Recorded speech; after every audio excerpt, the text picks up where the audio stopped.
అందరికీ నమస్కారం అండి. ఎలా ఉన్నారు? నేనైతే చాలా బాగున్నాను. మీరందరూ కూడా ఇంతే సంతోషంగా ఉన్నారని భావిస్తున్నానండి. ఈరోజు మనం చెప్పుకోబోయే ఒక మంచి మాట ఏమిటంటే భారతీయ వివాహ వ్యవస్థ గురించి. ఈ మధ్య మనం చూస్తున్నాము పేపర్లలో, సోషల్ మీడియాలో వివాహ వ్యవస్థ బీటలు వారుతోందా అని అనిపిస్తుందండి. ఆ వార్తలు చూసినప్పుడు, ఆ కోర్టు కేసులు అవి కూడా మనం చూస్తున్నాం కదా పేపర్లలో. వాటిని చూసినప్పుడు మనకి ఏమనిపిస్తుందంటే కొన్ని కేసెస్లో పెద్దలు కారణమైతే, కొన్ని కేసెస్లో ఆ వివాహం చేసుకున్న పిల్లలకి సరైన అవగాహన లేకపోవడం, ఇది కూడా కారణం అనిపిస్తుంది. ఈ వీడియోలో మనం వివాహ వ్యవస్థ ఈ విధంగా బీటలు వారడానికి ఉన్న కారణాల్లో కొన్నింటిని చూద్దాము. నా పేరు డిఎస్ వైష్ణవి. మీరు కనుక మన ఛానల్ని ఫస్ట్ టైం చూస్తున్నట్టయితే ఈ వీడియో పూర్తిగా చూసి మీ అభిప్రాయాలను కామెంట్ సెక్షన్లో రాయండి. చాలా ముఖ్యమైన విషయం కనుక కొంచెం ఓపికగా చూడండి. వీడియో లెంగ్త్ ఎక్కువైనప్పటికీ కూడా. ప్రపంచంలో నాగరికత సాధించుకున్న మానవ సమాజాలన్నీ కూడా వివాహ వ్యవస్థను ఏర్పరచుకున్నాయండి. ఎందుకంటే దానిలో ఉన్న భద్రత, స్థిరత్వం వలన అది ఉత్తమ సమాజ నిర్మాణానికి తోడ్పడుతుందని అన్ని దేశాల్లో కూడా వివాహ వ్యవస్థను ఏర్పాటు చేసుకున్నారు. మరి ముఖ్యంగా మన భారతదేశంలో వివాహ వ్యవస్థ వలన కుటుంబం ద్వారా దేశము స్థిరంగా ఉంటున్నాయనే ఘనత మనకున్నదండి. అందుకనే చూడండి, మన సంస్కృతిలో వివాహ వ్యవస్థకు చాలా ఉత్తమ స్థానం ఉంది.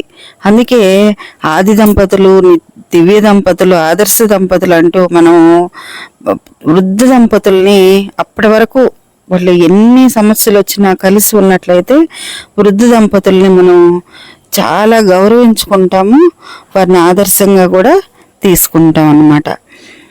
అలాగే దాంపత్య జీవనం అనేది ఒక సహనంతో, సర్దుబాటుతో, ప్రేమతో జీవితంలో మనిషి ఉన్నతిని సాధించడానికి కావలసిన ఒక ఉత్తమ మార్గంగా, ధర్మాచరణకు, ఇంద్రియ నిగ్రహానికి కూడా ఒక ధర్మపరమైన మార్గంగా మన భారతదేశంలో విరాజిల్లుతోందండి.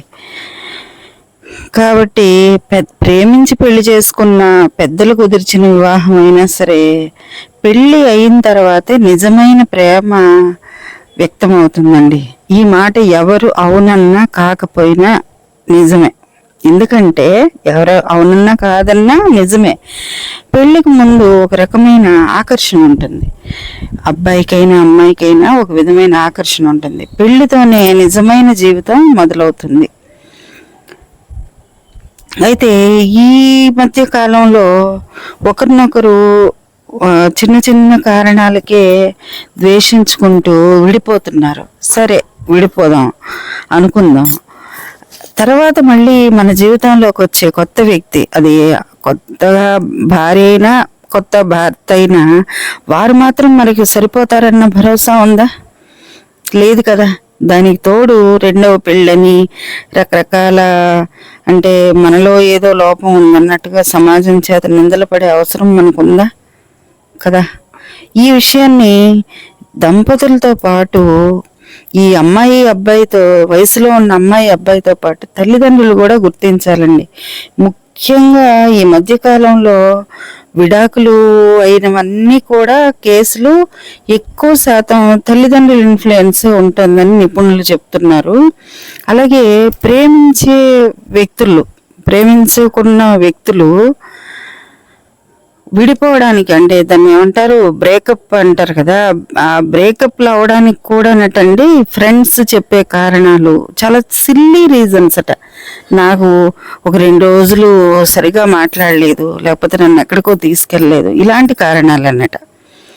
చూడండి మరి, ఇలాగా చిన్న చిన్న కారణాలతో మనం జీవితాన్ని అస్తవ్యస్తం చేసుకోకూడదు కదా. మనిషిని అయితే వదలగలం కానీ వివాహం అయిన తర్వాత లేదంటే ఒక వ్యక్తిని మనం ప్రేమించిన తర్వాత ఆ జ్ఞాపకాలను వదలలేం, మనసులో ఆ బాధను భరించలేం, లక్ష్యాల మీద సరిగా దృష్టి నిలపలేము, ఆరోగ్యం పాడవుతుంది. అంతే కదా. మనము ఛాయిస్ ఉందని వదిలేసుకుంటున్నాము. మరి తల్లిదండ్రులను ఎందుకు వదలట్లేదు? అందరి తల్లిదండ్రులతోనూ వాళ్ళ పిల్లలకి సరిపోతుందా? కలిసి జీవిస్తున్నారు కదా కొద్ది రోజులు. అంటే ఇంతకుముందు పాతకాలంలో కూడా విపరీతంగా గొడవలు అవడము, పుట్టింటికి వెళ్ళిపోవడము చాలా ఉండేవండి. నేను అలాగని ఇప్పుడే ఉంటున్నాయి గొడవలు అని అనట్లేదు.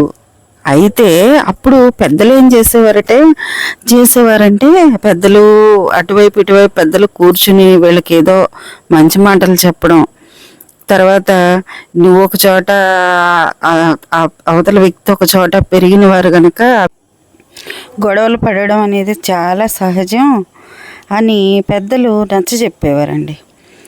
భార్యాభర్తల మధ్య, ప్రేమికుల మధ్య అటు ఉంచండి, కనీసం మన శరీరంతో మనమే ఎన్నో బాధలు పడుతూ ఉంటాం.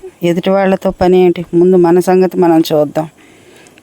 చూడండి, మన శరీరంలోనే కొన్ని రోగాలు వస్తూ ఉంటాయి, కొన్ని నయం అవుతాయి, కొన్ని జీవితకాలం నయం అవ్వవు, ఏం చేసినా తగ్గవు, కొన్ని మందులకు తగ్గుతాయి, కొన్ని తగ్గవు. అప్పుడు మనం ఏం చేస్తాం? వాటిని ఎలాగోలాగా కొద్దిగా వాటి తీవ్రతని నియంత్రించుకుంటూ అలాగే బ్రతికేస్తాం కదా.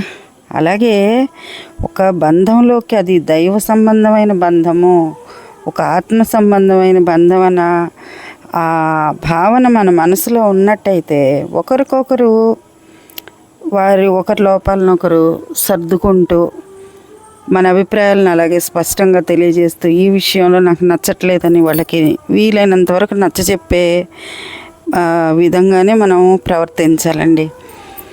పెద్దలు కూడా పుట్టినప్పటి నుంచి పిల్లలకి పెళ్లి చేసే వరకు కూడా సుఖంగా, వినోదంగా, స్వేచ్ఛగా జీవించడమే అసలైన జీవితం అనే ఉద్దేశాన్నే నేర్పుతున్నారు తప్ప క్షమించటం, ఎదుటి మనిషి తప్పు చేసినా క్షమించటం, ధర్మాన్ని ముందు మనం పాటించటం, ఎదుటి వాళ్ళు పాటించేలాగా చూడడం అనేది తర్వాత సంగతి.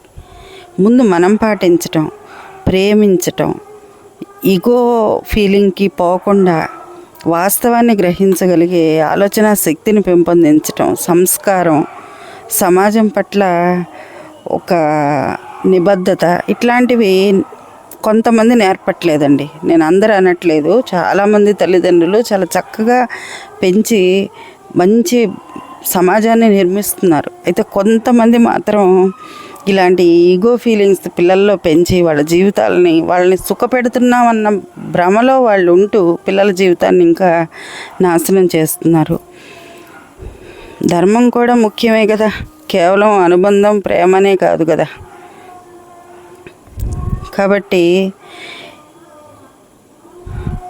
ఆకర్షణతో ప్రేమించుకొని ఎంత త్వరగా పెళ్లి చేసుకుంటున్నారో అంత త్వరగా బయటకు రావడం, ఆడంబరాలకు పోయి ఉన్న స్థితి కంటే విపరీతంగా ఖర్చు చేసుకోవడం వల్ల తల్లిదండ్రులు అప్పుల పాలైపోవడం, లేదంటే ఆ అబ్బాయిని కూడా నువ్వు అది కొను ఇది కొను అని తీవ్రంగా అతన్ని కూడా పెళ్ళి ముందు పెళ్ళి తర్వాత కూడా ఆ వ్యక్తి జీవితాన్ని, ఆ అబ్బాయి జీవితాన్ని కూడా విపరీతమైన అప్పుల్లోకి, లోన్లోకి తోసివేయడం, అలాగే తల్లిదండ్రులు ఆడంబరంగా పెళ్ళిళ్ళు చేసి వీళ్ళు అప్పుల పాలవడం.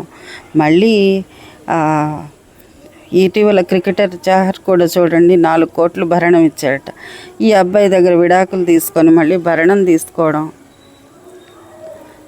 వాళ్ళు ఇవ్వలేనంత భరణము ఇవి వాళ్ళకి కష్టంగా ఉండి వాళ్ళు ఏం చేస్తున్నారు, కొందరు చట్టాల పట్ల, వాటి పట్ల, సమాజం పట్ల అంతగా అవగాహన లేని వాళ్ళు ఏం చేస్తున్నారంటే ఒకరినొకరు చంపడానికి కూడా వెనకాడట్లేదు. మనం సోషల్ మీడియాలో చూస్తున్నాము, భార్యలు భర్తలను చంపడం, భర్త భార్యను చంపడం, హింసించడం, ఇవన్నీ చేస్తున్నారు. ఆ భరణం ఇవ్వలేక, లేదంటే ఒకరి మీద ఒకరు అసలే ఈగోలతో విడిపోయారు కనుక ఒకరి మీద ఒకరు కక్ష సాధింపు చర్యలు చేపట్టడం, దుష్ప్రచారాలు చేయడం, ఇట్లాంటివన్నీ చేస్తున్నారు. కాబట్టి చివరిగా చెప్పేది ఏమిటంటే, ఇది వివాహం అనేది ఒక యజ్ఞం లాంటిది. అందుకే కదా అన్ని మంత్రాలు అంతమంది దేవతలను ఆవాహన చేసి పెళ్లి చేస్తారు. కాబట్టి పిల్లలకి అంత అవగాహన లేకపోయినా కనీసం పెద్దలు, తల్లిదండ్రులు వారిని కౌన్సిలింగ్ ఇచ్చేలాగా ఉండాలండి. అంతే తప్ప మన పిల్లల్ని మనం వెనకేసుకు రాకూడదు. ఎన్ని ఫోటోలు తీసుకోవాలి, ఎన్ని వీడియోలు తీసుకోవాలి, ఎంత ఆడంబరంగా పెళ్లి చేయాలి, ఎన్ని రకాల వెరైటీలు విందులో వడ్డించాలి, వీటి మీద పెడుతున్న జాగ్రత్త ఆ పిల్లల జీవితంలో ఏదైనా సమస్య వస్తే మనం ఎలా పరిష్కరించాలి, ఏ విధమైన అపార్థాలు ఆ కొత్త జంట మధ్య వచ్చే అవకాశం ఉంది, ఏదైనా ఒకరితో ఒకరు సర్దుబాటు చేసుకోకుండా నిర్ణయాలు తీసుకుంటే వారు ఒంటరితనంతో బాధపడడమే కాదు, పిల్లలు కూడా సఫర్ అవుతున్నారు. ఇంకా పిల్లలు పుట్టకుండా విడిపోయే వాళ్ళది ఒక పరిస్థితి అయితే, సింగిల్ పేరెంటింగ్ చేస్తూ చాలా కష్టపడే వాళ్ళు కూడా ఉన్నారు. ఆ పిల్లలు కూడా తీవ్రమైన ఇన్సెక్యూరిటీ ఫీలింగ్తో భవిష్యత్తులో సమాజంలో వాళ్ళు సరిగా ఎదగలేకపోయే అవకాశం ఉంది. కాబట్టి ఇప్పుడు చిన్న పిల్లలు ఉన్న తల్లిదండ్రులు కానీ, పెద్ద పిల్లలు, టీనేజ్ పిల్లలు, పెద్ద పిల్లలు ఉన్న తల్లిదండ్రులు కానీ, టీచర్స్గా మాలాంటి వాళ్ళు కానీ అందరూ కూడా బాధ్యతగా మెలగడం, ధర్మంగా ప్రవర్తించడం పిల్లలకు నేర్పాలండి. మనం సంపాదించిందంతా పిల్లలకి ఇవ్వడం, లేదా మంచి చదువులు, ఉద్యోగాలు వస్తే వాళ్ళు సుఖపడతారనుకోవడం భ్రమేనండి. ధర్మంగా జీవించడం, సర్దుబాటుతో జీవించడం నేర్పాలి. శ్రీమాత్రే నమః.